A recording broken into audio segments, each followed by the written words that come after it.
Hi అండి, అందరికీ నమస్కారం. నా పేరు చక్రధర్. నేను ఇప్పుడు భీమవరంలో ఎస్ఆర్కే ఇంజనీరింగ్ కాలేజ్ దగ్గర ఉన్నాను. వాటర్ పొల్యూట్ అయిపోయిందంటే ఇక్కడికి వచ్చాము. దీన్ని ఒక శాండ్ ఫిల్టర్ ఒకటి వేసానండి, కార్బన్ ఫిల్టర్. అలాగే ఐరన్ రిమూవర్, MnO2తో ఐరన్ రిమూవ్ చేసాం.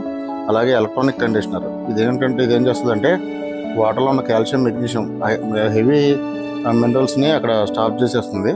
మనం దాన్ని మంతకోసారి క్లీన్ చేసుకుంటూ ఉండాలి. అయితే వాటర్ బాగా దారుణంగా ఉంది.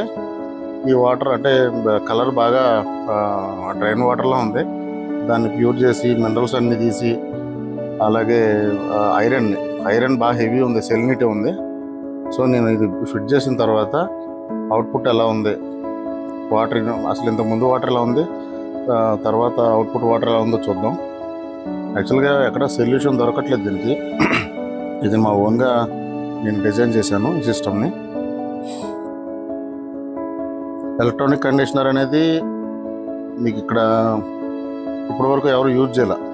ఎందుకంటే మామూలు కండిషనర్స్ అంటే మన రెజిన్తో కండిషనర్స్ చేస్తుంటే వేస్టేజ్ చాలా ఎక్కువ ఉంటుంది. అలాగే ఆర్ఓతో చేసినప్పుడు కూడా 90% వేస్ట్ ఉంటుంది, 10% ఇన్పుట్ వస్తుంది. ఈ ఎలక్ట్రానిక్ కండిషనర్ 100% మినరల్స్ని దీని లోపల మనకి టైటానియం ఎలక్ట్రోడ్ ఉంటుంది.